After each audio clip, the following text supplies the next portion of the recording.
안녕하십니까. 스트레이트 김의성입니다. 안녕하세요. 주진우입니다. 그리고 양윤경 고은상 기자 나오셨습니다. 안녕하세요. 네, 지난주 74주년 광복절을 맞아서 도심 곳곳에서 집회가 열렸습니다. 비가 많이 왔었는데요. 많은 분들이 광복절의 의미를 되새겼습니다. 특별히 강제징용 피해자셨던 이춘식 할아버지, 양금덕 할머니도 이 자리를 함께 하셨는데요. 많은 일본 시민단체 회원들도 이 자리에 동참하셨습니다. 네. 그런데 한편에서는 전혀 다른 구호가 외쳐졌다고요? 그렇습니다. 스트레이트의 단골 손님 전광훈 목사, 그리고 엄마 부대의 주옥순 대표, 이분들도 광복절을 맞아서 외쳤습니다. 그런데 문재인 하야하라, 빨갱이 물러나라, 이런 구호였습니다.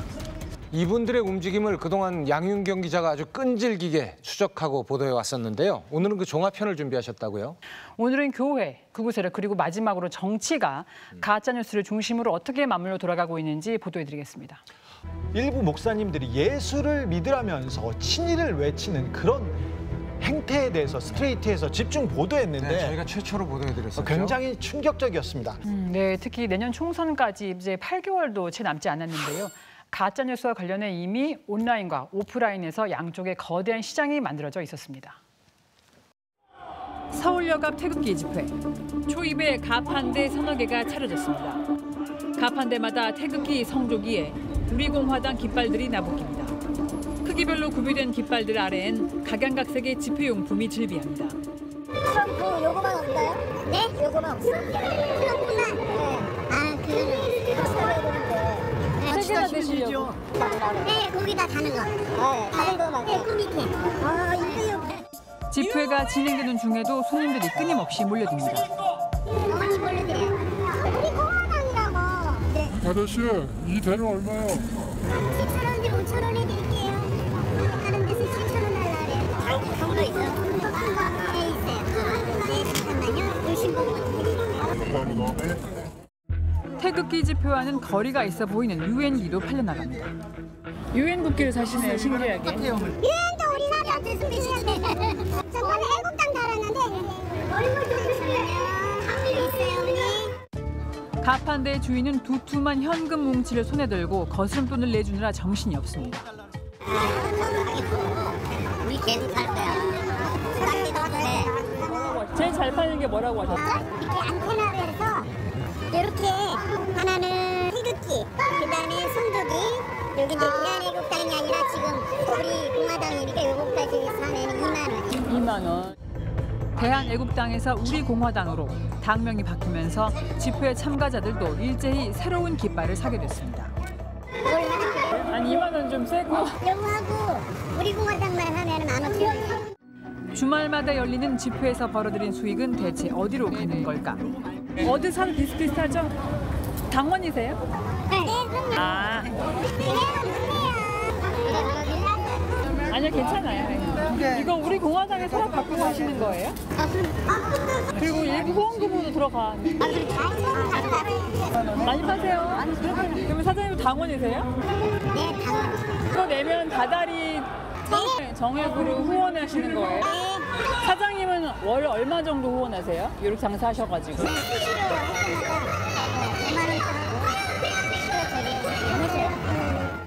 지난 방송을 통해 취재진은 집회 참가자 상당수가 우리나라가 공산화되고 있다는 걱정 때문에 이곳에 모였음을 확인했습니다. 북한 주체사장이 가진 그런 마크예요. 북한 마크가 이렇게 생겼어요. 이걸 거꾸로 그려놨어요. 이렇게 거꾸로. 이게 공산주의로 지금 우리가 몰려서 그렇지 한 70% 이상 넘어갔어요. 특히 취재진이 만난 참가자들은 이 같은 정보를 유튜브를 통해 얻고 있었습니다. 이걸 어디서 들으셨어요? 유튜브. 개인 유튜브 보면 좀 많아요. 유튜브 들어가면 다 나와서. 유튜브를 통해 불안감을 조장하는 근거 없는 정보를 얻은 뒤 이를 막아준다는 세력을 물심양면으로 돕고 나선 이른바 애국 시민들. 유튜브 채널들도 애국 방송을 공짜로 할 순 없습니다. 구독자 수가 80만 명에 육박하는 최대 보수 유튜브 채널 신의 한수. 어렸을 때 모습이지만 김정은이하고 너무 잘 놀았었다는 거예요. 아니 음식만 잘하면 됐지 애들하고 노는 게 얼마나 힘든데요. 그리고 그게 혈이 통하지 않으면 그렇게 잘 놀 수가 없잖아요. 그러니까 이거 아주 오늘 특종입니다. 피는 땡긴다 그러지 않습니까? 피는 땡긴다. 북한 김정은 위원장의 친아버지가 일본인인 것 같다는 주장. 근거는 둘이 닮았고 사이가 좋았기 때문이라는 아무 말 대잔치를 벌여도 구독료 모금은 활발합니다. 자, 오늘 보니까 말이죠. 님 감사합니다. 그리고 님 감사합니다. 네, 1일 뉴스 시청료입니다. 채널 첫 페이지엔 신의 한 수가 급하다. 구독자 100만 명이 목표라며 계좌번호를 안내합니다. 님, 큰 금액 하지 마시라니까. 5만 원 이런 거보다는 10,000원 이렇게 해갖고 자주자주 이렇게 재미삼아 해주시면 좋겠습니다. 오늘은 그래도 어제보다 10% 이상 지금 늘었습니다. 또 목사들이 자주 출연하는 유튜브 채널에선 박근혜 대통령에게 보내달라며 엽서 세트를 10,000원에 팔고 있습니다. 박근혜 대통령님! 옥체를 보존하십시오! 방송입니다! 많이 엽서를, 더 많은 편지를 보내드리도록 그렇게 힘쓰겠습니다! 안녕히 계세요! 용기를 얻으실 수 있도록 엽서 보내기와 편지 보내기에 더욱 동참해 주시지 않으시겠습니까? 수십만 구독자 수에 비례하는 광고 수익, 구독자가 내는 정기 구독료, 그리고 후원금까지 온라인과 오프라인 모두 애국 시민들에게 이념을 팔아 먹고 사는 하나의 산업이 만들어져 있습니다. 이야, 이게 장사가 아주 짭짤하네요. 돈이 되니까 하는 겁니다. 관심 유튜버들. 있으세요? 네. 근데 이 예전에는 이 가짜 뉴스라는 게 한번 뜨면은 주요 언론 그리고 전문가들이 팩트 체크를 해서 뭔가 이 뉴스를 가라앉히고 사라지게 만들었잖아요. 예전에는 사라졌는데 요새는 그게 안 통합니다. 카톡과 유튜브들이 다시 확대 재생산해서 죽었다 다시 살아납니다. 돌고 또 돕니다. 그렇습니다. 제가 가짜 뉴스를 들여다보니까 제가 가짜 뉴스계의 잡초라고 이름 붙인 뉴스가 있었습니다. 지금 뽑아도 사라지지 않는 잡초 같은 가짜 뉴스가 바로 부정선거론입니다. 특히 문재인 정부가 들어선 직후부터 2017년 19대 대선이 부정선거였다는 가짜 뉴스가 유튜브를 휩쓸고 있습니다. 과연 누가 이 뉴스에 판을 깔아주고 키워주고 있는지 추적했습니다. 지난달 초 국회의사당의 한 회의실. 공명선거를 내건 현수막 앞에서 보수단체의 대표가 확신에 찬 목소리로 말문을 엽니다. 우리나라 지금 선거는 즉할 수단이 되어갑니다.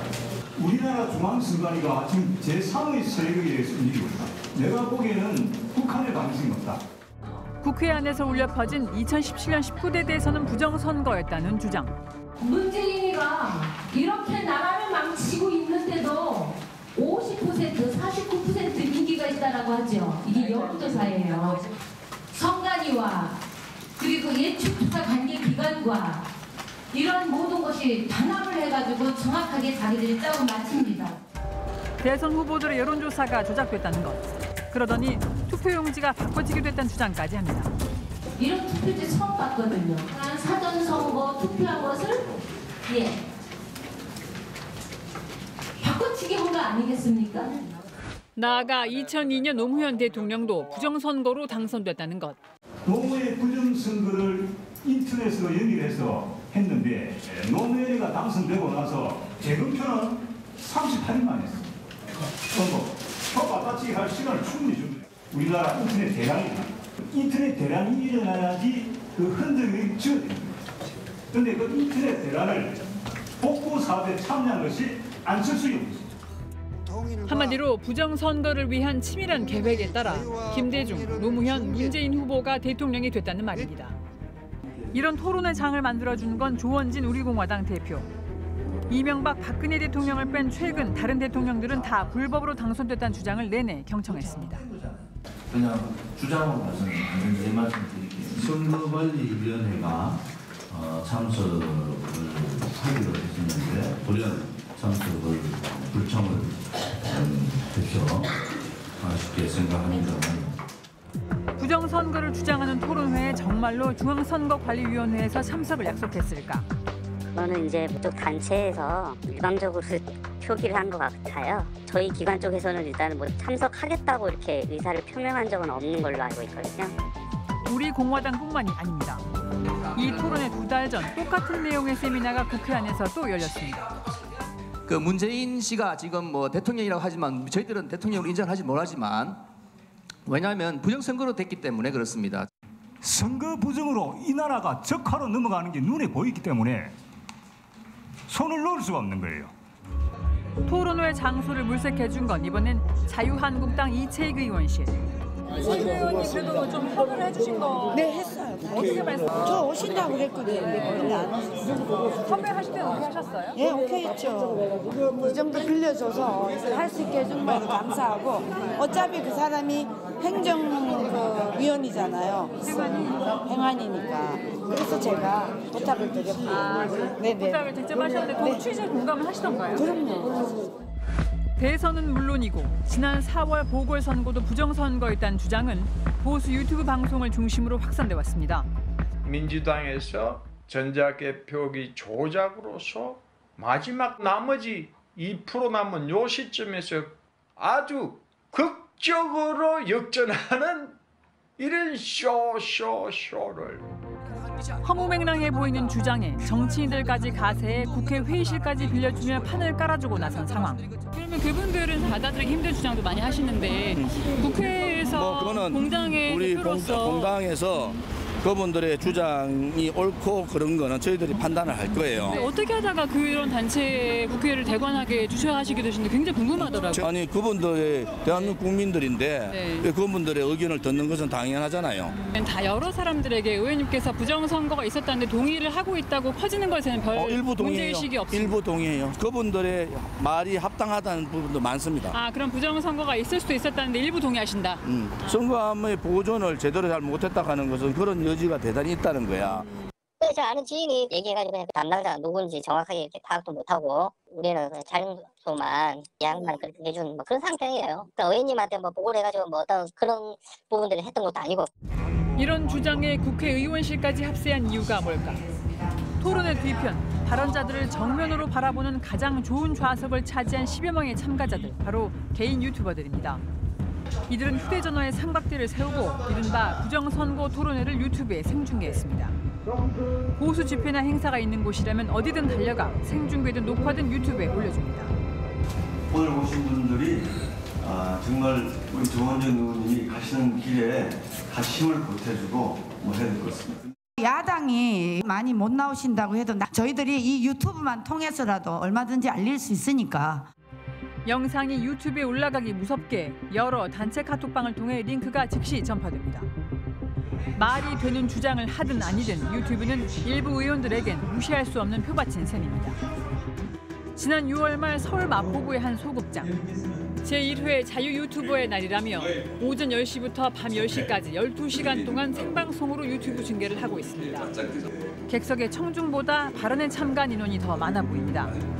그런데 발언자 대부분이 전현직 자유한국당 국회의원들입니다.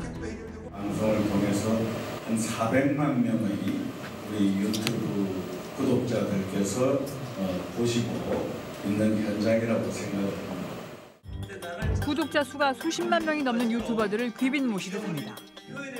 저는 요즘 신의 한 수밖에 안 나갑니다. 이 엉터리 이 매체들은 안 나가는 게 정말 저희 가장 답이다. 여러분들 신의 한 수를 비롯해서 우리 보수 유튜브 많이 사랑해 주시고 더욱더 발전하시기를 이 자리에 빕니다. 큰 박수 환영해 주시기 바라겠습니다. 네, 감사합니다. 대한민국 지킬 수 있는 정당, 이끌어갈 수 있는 정당, 정의당이 할 수 있습니까? 민주당이 할 수 있습니까? 자유한국당이 제일 잘할 것 같다라고 생각해서 좋은 방향에서 이끌어주고 싶고 함께하는 겁니다. 행사 참석자 명단에 없었던 인물도 갑자기 단상에 올랐습니다. 5.18 망언으로 유명한 김순례 의원. 5.18 유공자라는 이상한 괴물 집단을 만들어내면서 우리의 세금을 축내고 있습니다. 당원권 정지 3개월 징계를 받고 자숙해야 할 상황이지만 보수 지지자들에게 유튜브를 통해 인사할 수 있는 기회를 놓치기 아쉬웠던 걸까? 제가 이제 7월달 되면 이제 귀향이 풀릴 것 같아요. 많이 저를 공격을 하고 그러는 동안에 제가 자유우파 민주주의의 가치를 보양하면서 위안을 받고 있던 게 여러 유튜버 활동하는 유튜버 방송이었습니다. 김순례 의원은 특히 고성 산불 당시 문재인 대통령이 술 취해 있었던 게 아니냐는 글을 퍼날랐다 같은 주장을 편 신의 한 수 출연진들과 함께 청와대로부터 고발을 당한 상태. 얼마나 먹었는지 이제 밝혀야 될 건 상황이에요. 뭐 음주 측정까지 해봐야 돼요. 얼마나 먹었는지. 혹시 그 고성 산불 5시간 문재인 대통령 어디서 보고 계신가요? 유럽 찍어서 얘기하면 못하겠어요. 근데 그게 혹시 올리시면서 가짜뉴스일 수 있다는 그걸 과거에 대해서 이렇게 하시면 의원님의 명의로 된 거 오셔서 뭔가 이렇게 책임 있는 어떤 검증을 하시고 올리셔야 되지 않나 싶어서. 지금 수사 중이니까. 그래서 75명이니까. 자유한국당은 김순례 의원은 물론 가짜뉴스 유포자로 고발당한 유튜버들을 보호하기 위해 전담 당직자와 변호사까지 지정했습니다. 대통령이 쥐가면서 왕이에요? 몽둥이 들고 지금 막 때리려고 그러는 거 아닙니까? 무슨 이게 이딴 게 대통령인지 전 이해가 안 되고요. 네. 자유한국당에서는 이제 법률 지원을 네. 해주신다 그러니까 믿을 만한 분들이 많이 이제 합류하시는 걸로 알고 있고. 가짜 뉴스를 쏟아내든 막말을 하든 유튜버들은 이제 정치인들에게 표를 가져다줄 희망의 등불로 떠올랐습니다. 그 의원님들까지 오실 정도면 유튜브를 좀 어떤 중요한 매체로 모시고 있는 것 같은데. 당연하죠. 지금 모든 얼마나 왜곡 방송들이 많지 않습니까? 예. 그러니까 유튜브를 좀 신뢰하시는 편이신 것 같아요. 신뢰하는 것도 있고 또 저 아닌 유튜브도 있겠죠. 그러나 공정하고 좋은 신뢰받는 유튜브는 저는 계속 키워가야 된다고 생각합니다. 어떤 기준으로 그런 걸 나눌 수 있어요? 이야, 정말 판타스틱합니다. 제가 전혀 모르는 세상이 이렇게 존재했군요. 정말 세상 공부 좀 더 해야겠습니다. 그런데 강효상 의원은 국가기밀 유출하신 분인데 아직 사법 처리 안 됐나요? 국회의원이지 않습니까? 아직 조사도 받지 않았습니다. 특히 집회에 참석하시는 보수층들은 길가에 앉아서 행진하다가도 계속 유튜브를 보세요. 네. 그러니까 정치인들 입장에서는 가짜 뉴스를 쏟아내든 말든 유권자들의 마음을 사로잡을 수 있으면 상관이 없다는 거죠. 그 정말 너무 무책임한 생각인 것 같습니다. 예, 저희가 이제 다시 교회로 돌아올 차례인데요. 이렇게 유권자들의 마음과 지갑을 열게 하는 정치인들 그리고 유튜버들의 노력 속에서 교회가 그리고 목사가 더 큰 힘이 돼주고 있었습니다. 19대 대선이 부정선거였다는 토론회에 유튜브 주소가 올라온 교회 단체 카톡방. 이곳은 이미 선거 유세장을 방불케 합니다. 황교안 자유한국당 대표를 지지하는 SNS 홍보 카톡이 올라오면 이에 질세라 김진태 의원이 진짜 보수라며 또 다른 SNS 가입 주소가 뜹니다. 취재진이 들어가 있는 교회 단체 카톡방들의 참가자 명단을 모두 살펴봤습니다. 나경원 자유한국당 원내대표를 시작으로 권영진 대구시장, 정가빈 자유한국당 의원, 지상욱 바른미래당 의원 등 유명 야권 인사들의 이름이 쏟아집니다. 이름만 올라와 있는 게 아닙니다. 야당 당직자들은 정치 관련 글을 올리며 활동도 하고 있습니다. 조원진 대표님 후원회 마감. 안녕하십니까. 조원진 대표님 사무실에 근무하는 사무국장입니다. 애국 동지분들의 뜨거운 마음으로 조원진 대표님의 후원회는 한 해 모금 가능액을 달성했습니다. 이 시간 이후엔 중앙당으로 후원해 주시기를 부탁드립니다. 자유한국당의 당직자가 이방 사람들은 내가 보호한다며 대통령을 비하하는 말을 마음 편히 사용할 만큼 교인들의 단체 카톡방은 보수 정치의 성지나 마찬가지. 그리고 온라인박 현실 세계에서 그 선봉에 선 건 역시 목사들입니다. 인천의 한 교회. 담임 목사가 지금 한국의 위기란 말로 예배를 시작합니다. 붕괴가 될 그와 같은 그 위험한 상황에 지금의 대한민국이 놓여 있습니다. 대한민국 세력과 반대한민국 세력의 충돌인 거예요, 여러분. 대한민국 안에 선과 악이 대립하고 있다는 것. 선은 누구일까? 대한민국 세력이 다시 힘을 합쳐서 세운 사람이 이명박 대통령입니다. 그래도 이명박 대통령이 이 경제 살려놓은 거 여러분. 그다음에 이게 박근혜 대통령입니다. 여러분, 배가 빠진 거를 대통령이 어떻게 구합니까? 기업에서 뇌물 받은 거 이거 드러난 거 있습니까? 없습니까? 역사 바로 세우려고 교과서 개정하고. 악은 누굴까? 노무현이라는 사람이 나타났지 않았습니까? 그렇죠? 반미, 친중, 종북 세력이 아주 구체적으로 발현되는 이와 같은 계기가 이제 이루어지고 서거가 무슨 서거에 자살로 삶을 마감했는데 무슨 서거를 했습니까? 믿지 않는 사람들이 마귀의 좌파 사회주의 체제에 빠지는 일은 있을 수 있는 거예요. 그거는 무상복지 이런 거 하는 사람들 좋아하고 거기 투표하고 하는 거는 하나님 앞에 심각한 죄를 짓는 거예요. 좌파는 마귀이고 여기에 투표하는 건 신께 죄를 짓는 일이라는 위협에 가까운 발언. 서서히 본론이 나옵니다. 자, 그래서 누구를 지지해야 되냐? 나중에 투표할 기회가 있으면 가능하면 그 사람들 놓고 저와 여러분 기도하고 투표를 해야 돼요. 첫 번째 나온 사람이 황교안 전 총리입니다. 1957년생이고 정말 좋은 게 뭐냐? 아주 공안검사 출신이에요. 아주 공산주의자들이 뭐라고 하는 거를 그냥 뼛속 깊이 알고 있는 그런 사람이에요. 통진당을 해산했다는 거 이거 하나만을 가지고도 국가의 충분한 지도자가 될 수 있다. 저는 그렇게 믿습니다. 더구나 거듭난 그리스도인이야. 혹시 하나님이 함께 하시면 이 나라의 지도자로 세워주시기 바랍니다 하고 하나님께 간구해야 될 그 두 번째는 1964년생 서울대 법대 다니고 또 역시 검사 출신의 김진태 의원. 자유를 지켜줄 수 있는 그런 인물이라고 이 목사가 평가할 수 있는 그런 사람. 나이가 저보다 5살 적은데 미국 같으면 이 정도면 대통령 하고도 남죠 뭐. 이곳이 교회인지 이것이 예배인지 이래도 되는 건가 싶지만 점입 가경입니다. 그다음에 또 누가 있어요? 조원진 의원 1959년생. 저랑 나이가 똑같습니다. 외국어대학 정치외교학과 태극기 이 애국 세력을 지키기 위해 노력을 한 그런 사람이라고 저는 이렇게 알고 있고 1972년생 47세 이현주라고 하는 그 의원이 나왔는데 서울대 졸업하고 말 그대로 공부 다 정상적으로 한 사람. 여러분 결국은 정권 교체에 대한 강한 열망을 드러냅니다. 이게 이제 태극기 바람이 불면 이거 다 죽을 게 이제 촛불이거든요. 기독교 정신에 맞지 않기 때문에 반대해야 되는 겁니다. 대다수 현지권 세력, 대다수 민주당 의원들이 지금 이런 방향으로 나가고 있기 때문에 예수님을 믿는 사람들은 그래서 저 같은 경우는 어쩔 수 없이 반대할 수밖에 없다. 한국기독교총연합회의 대통령 하야 천만 서명운동 역시 선거운동이 최종 목적입니다. 서명운동이만으로는 효과 탄력받기 어려우실 텐데 싶어서. 아, 이거 서명운동 모르세요?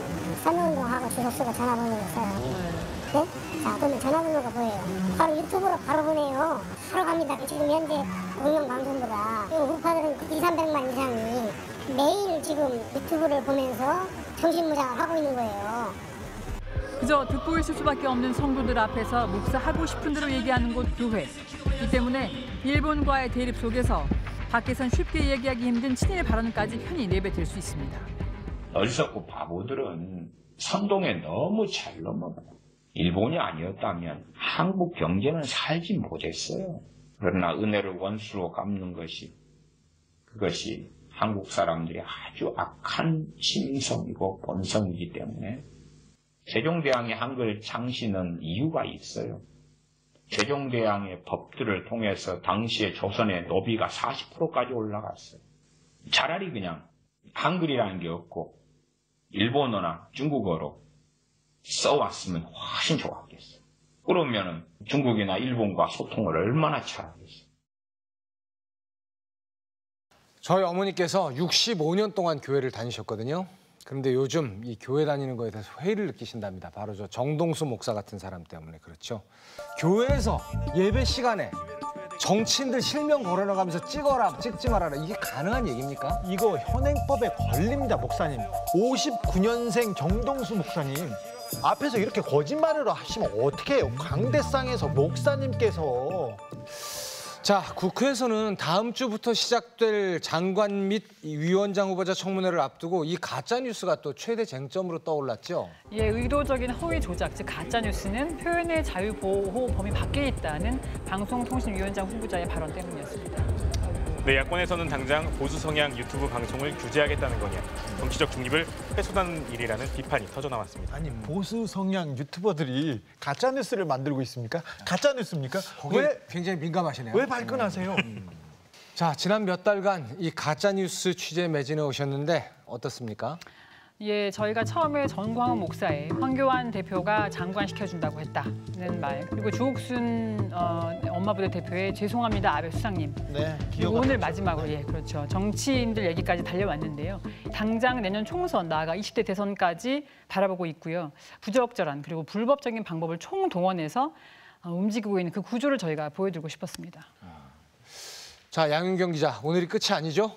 더 끈질긴 추적 부탁드리겠습니다. 예.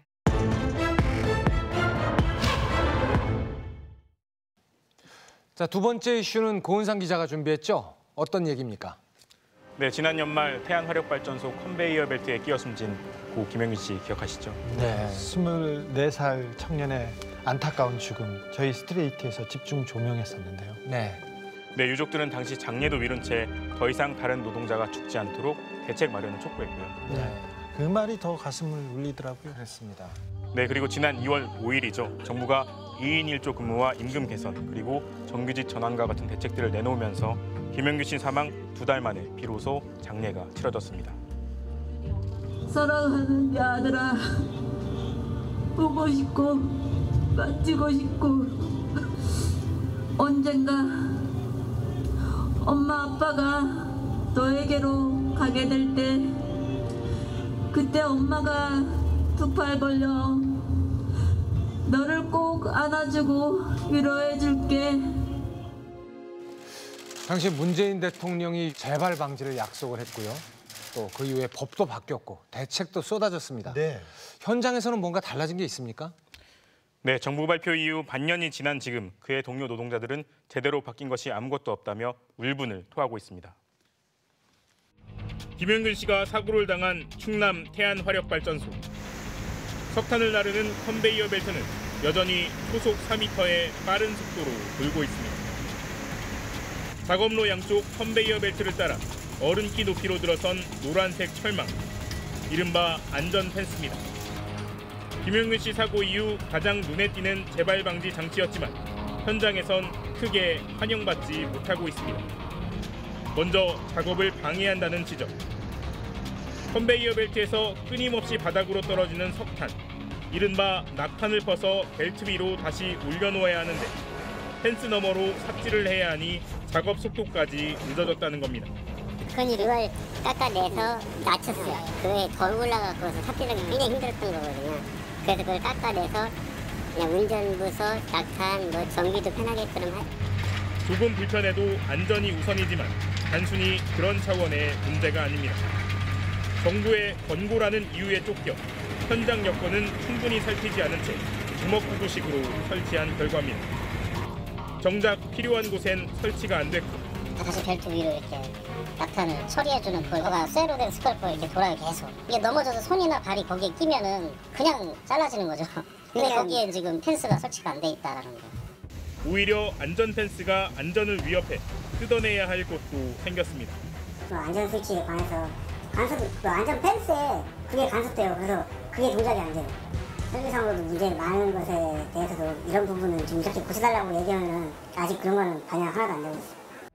김영균 씨 사고 이후 의무화된 2인 1조 근무. 김 씨가 혼자 일하다 변을 당했다는 지적에 따라 급히 도입된 조치입니다. 한 명이 3km씩 순찰하던 방식을 바꿔 2명이 함께 6km를 돌게 했습니다. 담당 구간이 길어진 대신 순찰 횟수를 절반 정도로 줄였는데 그랬더니 부작용이 속출하고 있습니다. 사람의 발길이 뜸해지자 낙탄 처리가 제때 이루어지지 않는 겁니다.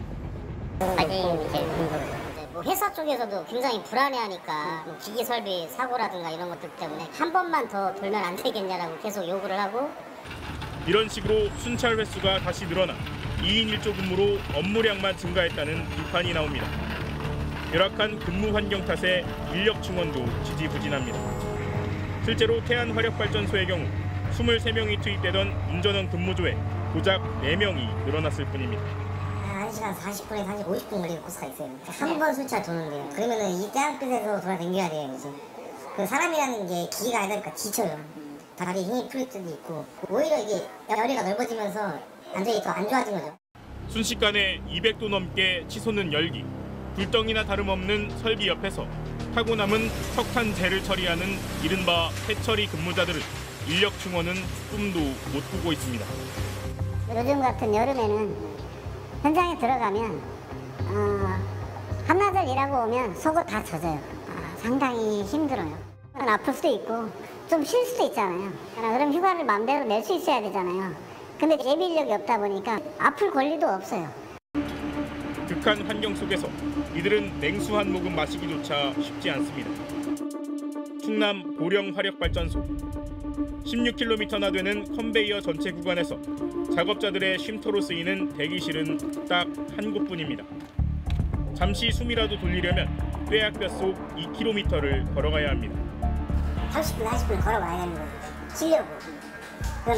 그래서 우리가 많이 요구를 했어요. 이쪽 뒤에도 쉴 수 있는 공간을 만들어줬고, 근데 안 만들어져요. 공간이 없어요. 한여름 전력 성수기, 석탄 운반 설비가 굉음을 내며 돌아가고 있습니다. 그런데 바로 옆 성인 한 명이 들어가기도 힘든 비좁은 공간에서 정비 작업이 이루어지고 있습니다. 그때 정비할 때 공간이 되게 협소해요. 그래도 볼트 하나 풀려고 해도 손도 안 들어가고, 그럴 때는 산소용접으로 다 잘라내야 되거든요, 볼트를. 근데 그런 거 할 때도 머리조차도 안 들어가서 감으로 다 할 때도 있거든요. 그냥 감으로 이쯤 볼트가 있겠지. 그런 밀폐된 데에서 작업을 하는 것 자체가, 이게 내가 쓰러지면 이거 누가 어떻게 꺼내주지? 그런 생각을 가지면서 일을 해야 되니까. 설비에 문제가 생기면 언제든 달려가야 하는 정비 요원들. 위험천만한 기계에 몸을 더 밀착해야 하는 극한의 환경에서 일하고 있습니다. 김영근 씨 사고 이후 운전원 직종의 안전대책은 그나마 나왔지만 정비 요원들은 여전히 관심 밖에 놓여 있습니다.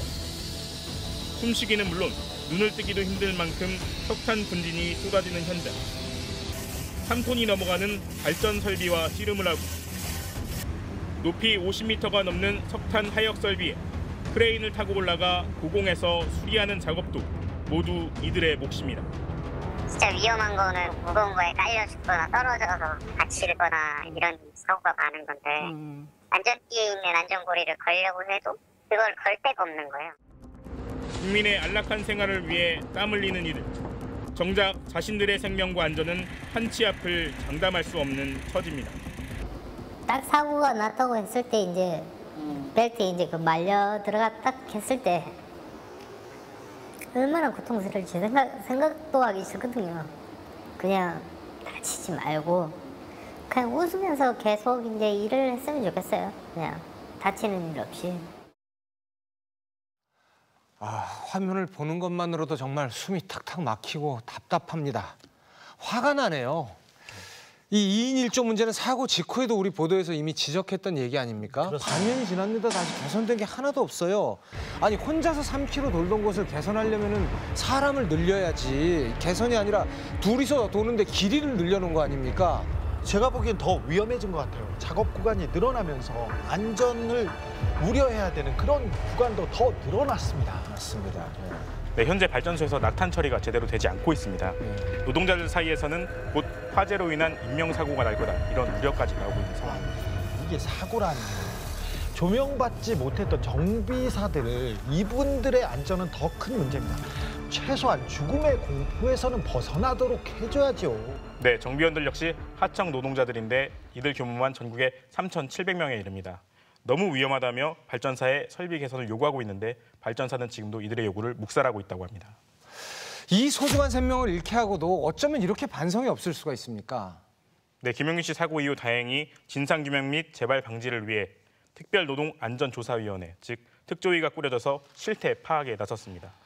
특조위가 오늘 실태조사 결과를 발표했는데 왜 발전사가 조사를 방해할 수밖에 없었는지가 여실히 드러났습니다. 결과는 충격적이었습니다. 화력발전소의 보일러 설비 안쪽 보수 현장. 기부연 석탄재가 쉴 새 없이 날려 한 치 앞을 분간하기 어렵습니다. 방진 마스크 하나에 의존한 노동자들이 장시간 노출되는 작업 현장입니다. 석탄화력발전소 특별조사위원회는 발전소 현장 곳곳에 분기 중 유독물질을 측정했습니다. 결과는 심각했습니다. 세계보건기구 WHO 산하 암연구소가 1급 발암물질로 규정한 결정형 유리규산. 폐암을 유발하는 이 치명적 물질이 석탄재 처리 공정에서 기준치의 8배 이상 검출됐습니다. 독성이 굉장히 강한 1급 발암물질이니까 탄광에서 일하는 광부들하고 거의 동일한 문제를 가지고 있다. 이렇게 보시면 되는 거예요. 발전사 측은 이 같은 고농도 발암물질이 발생한다는 걸 이미 파악하고 있었지만 철저히 숨겼습니다. 놀라운 사실은 얘네들이 이렇게 알고 있었음에도 불구하고 이런 것에 대한 정보 공유가 전혀 안 되고 있어요. 그러니까 정작 보건관리자나 노동자들은 이걸로 볼 수 없었던 거죠. 네네. 그러니까 위기의 심각성을 몰랐던 작업자들은 그저 목이 따끔거리는 증상 정도만 느꼈다고 합니다. 판을 떼고 나면 휘를 처리하잖아요. 한번 사고 나서 훅 날리면 거기는 너무 고와요. 그런데 보면 목도 컬컬하고 마스크 안 쓰고 일하다가 목이 안 좋아서 수술을 받고 있는 사람도 있고 그래요. 원재료인 석탄을 보관하는 저탄장도 위험하기는 마찬가지입니다. 석탄에 함유된 휘발 성분이 스스로 반응하며 불이 붙어 유독가스를 뿜어냅니다. 근데 자연 발화하는 게 나요. 어쩔 수 없어요. 근데 그 냄새가 엄청나요. 제가 자연 발화 한다 그러면은 그냥 그 발전소 안이 다 뿌예요. 저탄장에서는 생식 기능을 교란시키는 중금속 나비, 기준치를 초과했고 비소와 크롬 등도 검출됐습니다. 기준치는 밑돌았지만 역시 1급 발암물질인 벤젠도 측정됐습니다. 한 차례 12시간씩 근무하는 장시간 노동, 더욱이 이런 유독가스는 방진 마스크로도 걸러지지 않는다고 합니다. 근데 벤젠은 마스크 갖고는 안 되거든요.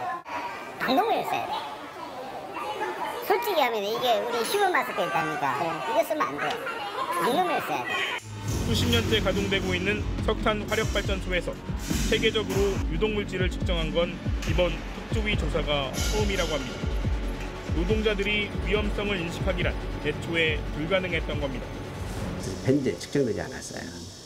톨루엔 역시 측정되지 않았어요. 그래서 이러한 물질들이 관리가 미진했거나 아예 관리가 안 됐던 문제가 있다.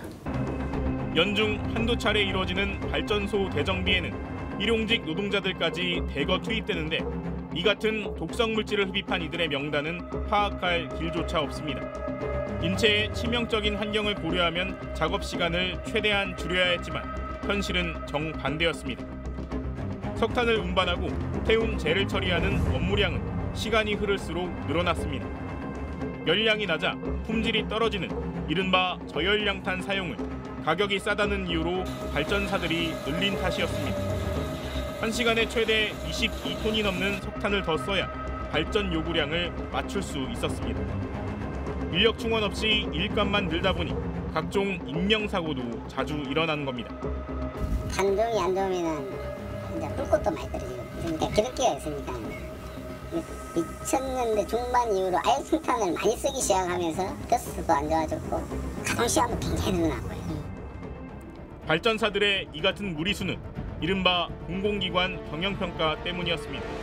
성과급과 기관장 평가 등을 잘 받으려면 경영평가 결과가 좋아야 하는데 저질 석탄 사용을 늘려 원가를 아끼면 그만큼 높은 점수를 받을 수 있습니다.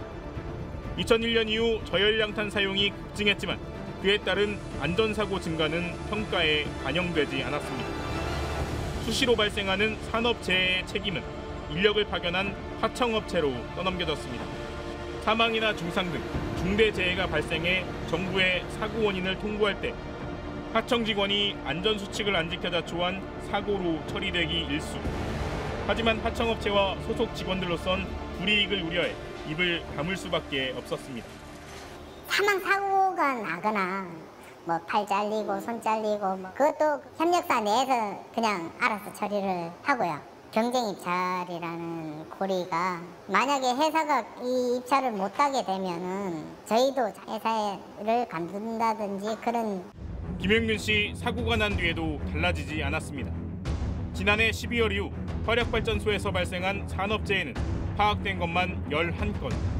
이 가운데 6건은 고용노동부에 신고조차 되지 않았다가 특조위 조사로 드러났습니다.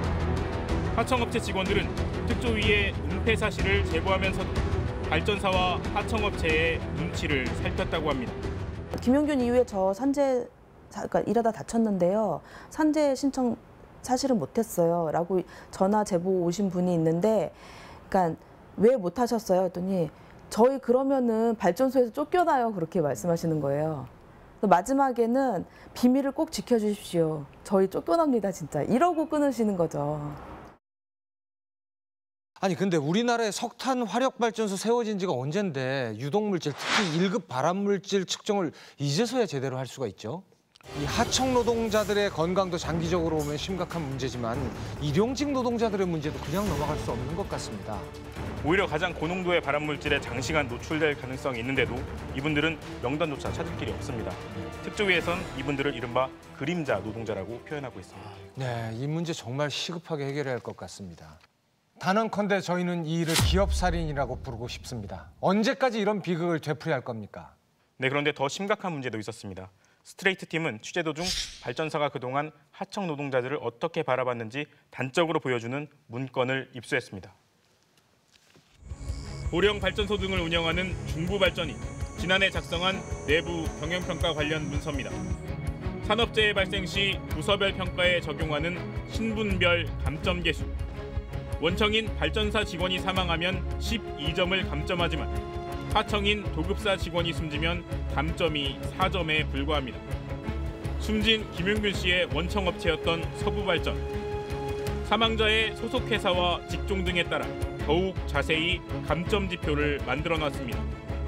마치 신분처럼 등급을 나눠 사람 목숨값을 매긴 겁니다. 발전사들은 올해 들어 이 같은 점수표를 고치겠다고 했지만 하청업체 직원들은 회의적입니다. 감독부서에서 뭐라고 얘기 나오냐면 참 어이없는 얘기죠.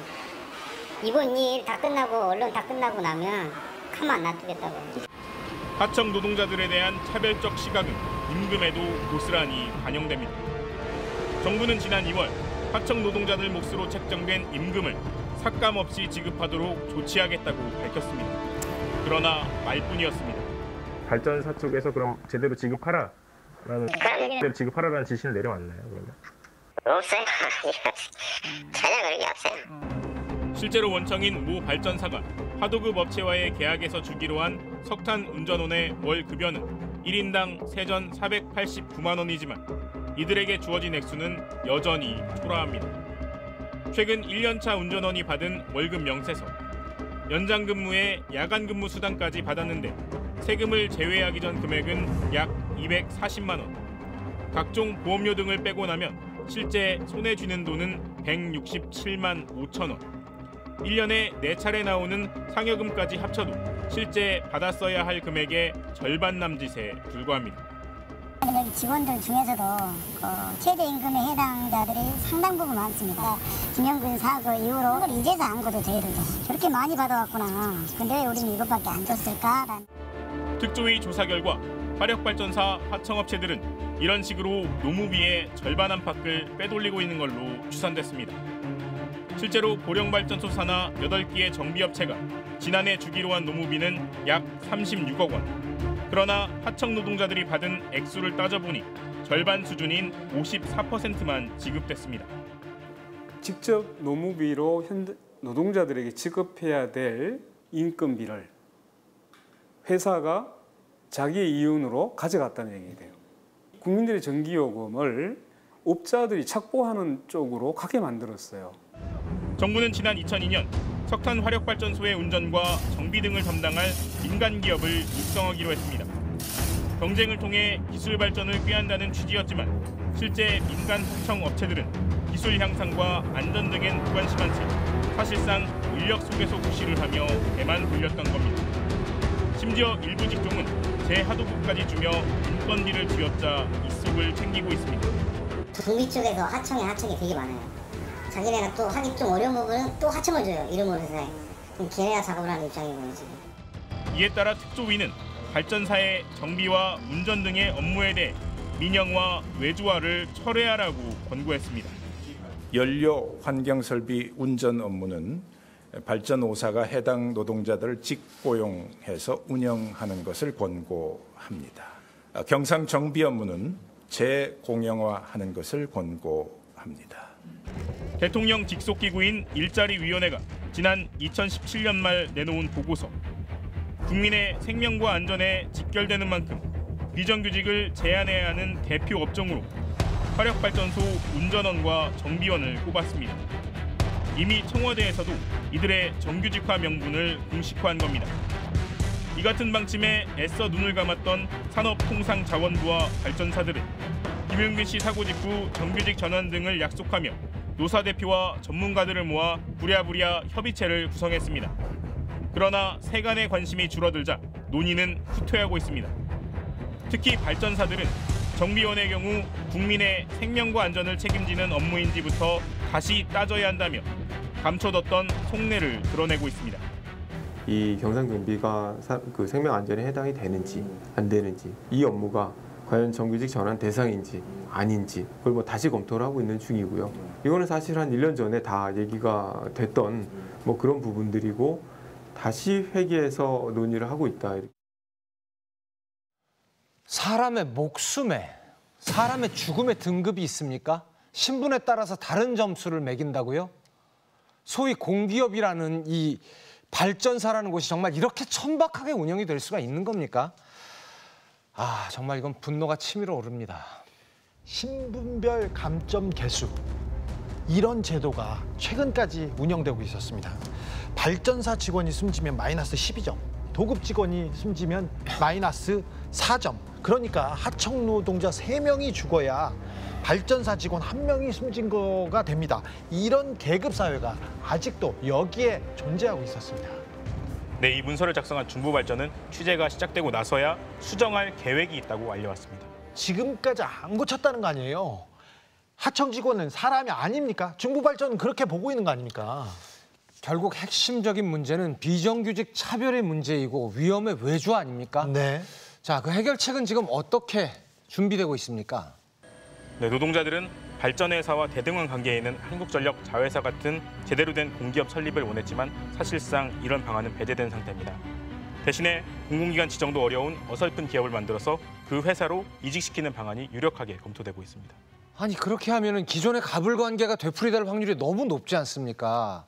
그래서 특조위는 이렇게는 위험의 외주화가 해결이 안 된다면서 운전원의 경우 발전사가 직접 고용하고 정비 업무는 공기업이 다시 맡아서 하라고 권고한 겁니다. 네, 취재 도중 만난 한 하청 노동자는 언론과 여론의 관심이 수그러들면 우리는 무덤의 길로 걸어갈 수밖에 없다고 말했습니다. 스트레이트는 이 문제가 어떻게 마무리될지 끝까지 취재하겠습니다. 서울 목동의 빗물 펌프장에서, 강원도 속초의 아파트 공사 현장에서 노동자들의 또 다른 안타까운 죽음들이 있었습니다. 제2의 김용균을 막겠다면서 김용균법을 만들었지만 우리 사회의 또 다른 김용균들은 언제 있을지 모르는 죽음의 위기 앞에서 벼랑 끝에 서 있는 심정입니다. 김용균의 죽음을 헛되이 하지 않겠다. 그의 빈소를 찾은 수많은 정치인들, 수많은 공무원들은 하나같이 얘기했습니다. 그런데 무엇을 했습니까? 그분들 지금 어디에 있습니까? 끈질긴 추적 저널리즘 탐사기획 스트레이트. 저희는 다음 주에 다시 찾아뵙겠습니다.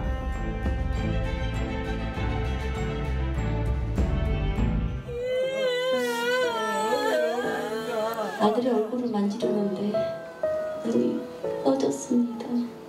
영원히 꿈속에서 깨어나지 말걸. 그렇게 저는 하루에도 몇 번씩 죽었다 살아났다 피를 흘리고 있습니다. 용균이 일 있기 전에는 한 해에 2,400명이나 그냥 안전하지 않아서 죽는 걸 정말 모르고 살았어요. 당연히 싸워야죠. 한 명이라도 죽음을 맞게 하는 거는 정말 의미 있는 거잖아요, 살면서. 다른 사람들보다 유가족들이 이렇게 다가가서 손잡아주면 마음에 와닿겠구나 그런 생각으로 가고 있어요. 저도 그랬거든요. 제가 죽어서 용균이 만날 수 있다면 용균이한테 떳떳하게 엄마가 너한테는 못했지만 너의 죽음이 헛되지 않게끔 삶을 다하는 날까지 하는 데까지 해보겠다.